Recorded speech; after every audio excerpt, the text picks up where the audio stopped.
Hey everyone, it's Andrew. Welcome back to my channel. Today we're going to be doing a video doing an unboxing and review of the Crave Kitchen foldable metal pizza peel. If you recall, I did a video about a week and a half ago where I discussed the Unicook Pizza Stone.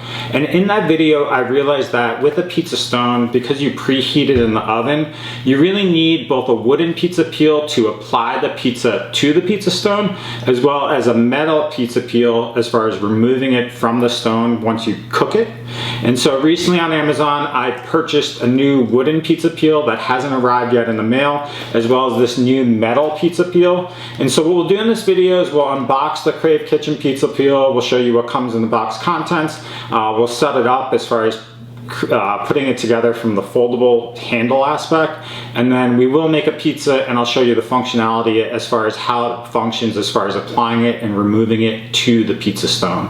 As always, if you're interested in potentially purchasing this, I'll leave a link in the description below. Okay, so this is the Crave Kitchen metal pizza peel. It's a 12-inch design. It actually comes with a pizza cutter as well. I checked the price online on Amazon. It's currently listed at $25, which is a pretty affordable price. This is what the box looks like on the front, and then on the back side here, it just shows kind of some general pictures. Says it's premium aluminum metal, it's easy to use, has a foldable handle to save space, and then it's durable aluminum alloy. Does say some safety things like keep it away from children, cover the blade for the knife. Kind of obvious, like don't put a knife and use a knife appropriately. But that's the box. It's pretty simple. We'll just get this open. And so when you look in the box, really you're going to have two separate items in here. One is going to be the pizza cutter. So I didn't really look for a pizza cutter, to be honest, because I don't really need one. I use like a rollable pizza cutter that you typically have. But this is what it looks like. It has this Crave label. I'll get rid of the label from here. It has a safety blade cover to keep the blade covered. And then that's kind of what it looks like. It's like a stainless steel design.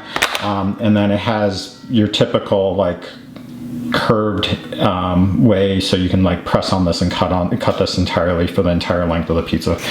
Pretty cool. I don't know the functionality. It doesn't seem that sharp. Like, to be honest, it's kind of decently sharp, but it's not like razor sharp. Me pressing on it, it's not too sharp. So it's something that I might have to sharpen or with my knife sharpener. But to be honest, for pizza, you don't really need that sharp a knife or anything. So kind of what the blade looks like. So that's the blade, the pizza cutter. I didn't really purchase this with pizza cutter. And then the pizza peel, this is what we got in the box. So you've got the actual handle and then the pizza peel. There's nothing else in the box. We'll take this out of the plastic wrapping. So this is the handle portion. So it is a wood design, does have a handle or a hanger on it. So if you want to put a hook on the wall or something like that, a sticky hook or something, you can do that. And then this has a turn apparatus, so you can probably tighten it onto the actual pizza peel. And this is the pizza peel. So I'm sure this is a film of some form, protective, and so it's blue, but let me just peel this off because it looks like there's some scrapes and stuff on the actual layering.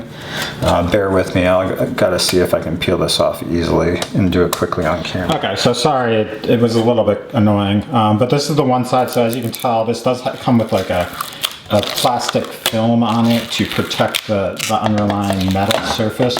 And so this blue is not the actual color, it's really a protective film. So for the sake of doing this on camera, I'll kind of peel this off. And once you get it started, it's actually pretty easy. It's just finding an edge and lifting it off. You have to use your fingernail or something like that to lift it off. But that's what the one surface looks like. So it's a stainless steel design. Has like a little bit of textured kind of metal pattern to it. So that's what it looks like.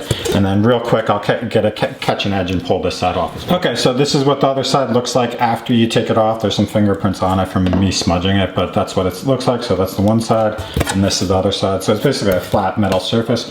Now what we'll do is we'll put this handle on. I'm not entirely sure how this works. There's not really any instructions that come in the manual or come in the box. You'll kind of have to figure this out on your own. But I'm assuming what you do is you basically just slide, let me think. Most likely you're gonna slide. You gotta look at the handle. And so there's an indentation on the back of the handle here. So there's an indentation here. So if you look, this part here is elevated. So what I would think is that you put this indentation kind of aligned with that. And then what you'll have to do is align the actual nut or bolt.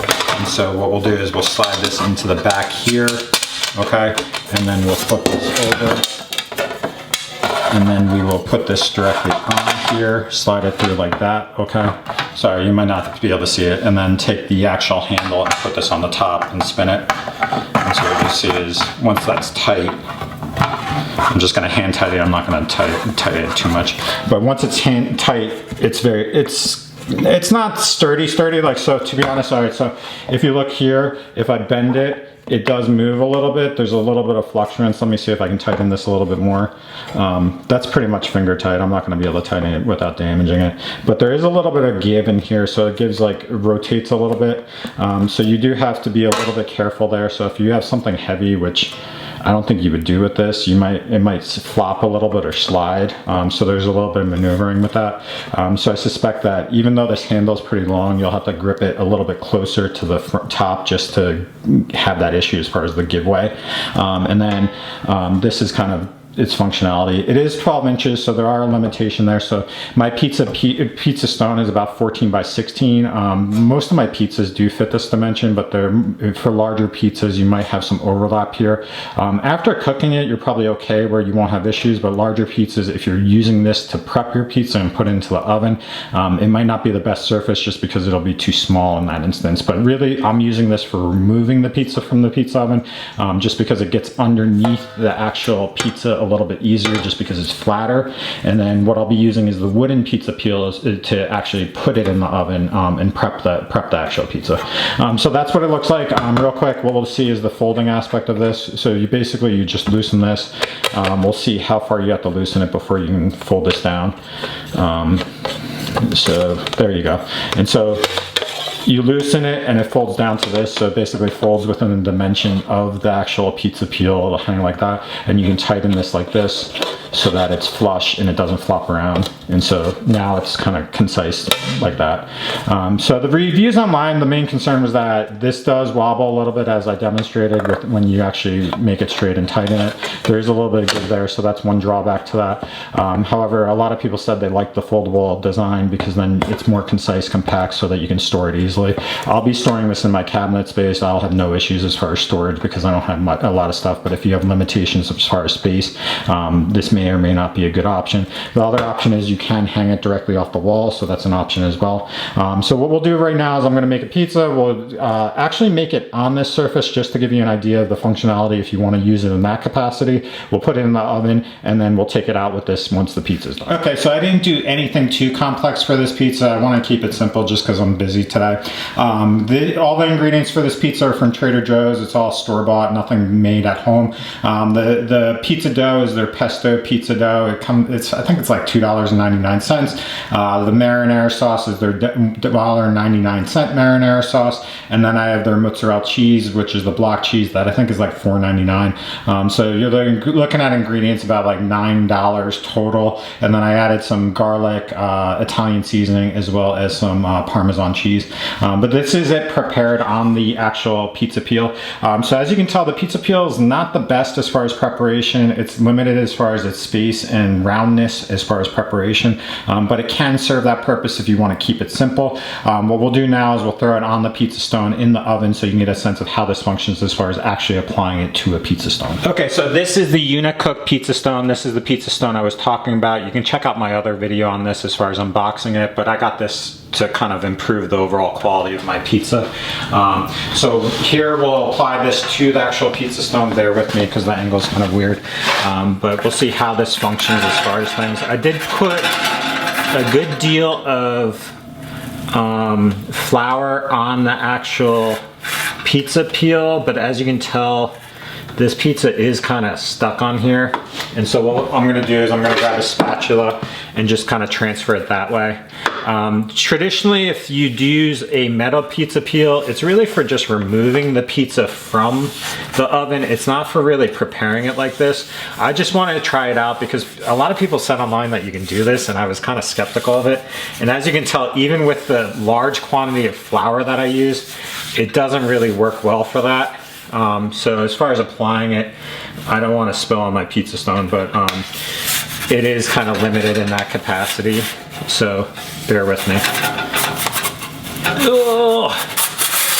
So there you go. And now I probably made a mess of my pizza stone, and I'll have to worry about that later. But as you can tell, using this to apply the pizza to the pizza stone is very limited. It's thin, it's kind of not, it's floppy regarding that. It's not the best option for that. I did flour this exceptionally, and there's gonna be a lot of flour on the bottom, but it just doesn't really work well for that capacity, nor did I expect it to. A metal pizza peel like this really is for just removing it. The thinness will allow you to slide underneath it. So we'll let this cook. I'll rotate it as needed using this, and then at the end of the video, or at the end of this cooking, I'll pull this out of the oven. One thing I did want to note with the pizza stone is in my original video, what I did was I preheated it for 500 degrees for 45 minutes, and I left the temperature at 500 degrees while cooking it. The issue I ran into was the cheese started burning at 500 degrees. So what I did this time was I preheated the oven at 500 degrees for an hour, and then I reduced the temperature down to 450 degrees. And so hopefully the crust cooks a little bit longer and the cheese doesn't burn, but we'll have to see how well this works as far as the pizza stone. It's my second time using it, so we'll have to just see how this comes out. Okay, real quick, I did want to show its functionality as far as moving the pizza once it's on the pizza stone. Because it kind of got lopsided, the cheese started falling off here and kind of burning onto the pizza stone. So I already went ahead and moved this a little bit.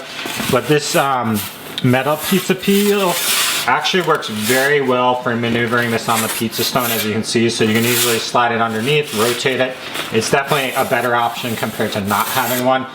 So we'll let this cook all the way through, and we'll take it off at the end. Okay, so pretty much as always, I always get distracted whenever I make pizza, and sometimes I just forget about it. And so as you can tell, the cheese is starting to burn on here. So we'll get this thing out of the oven.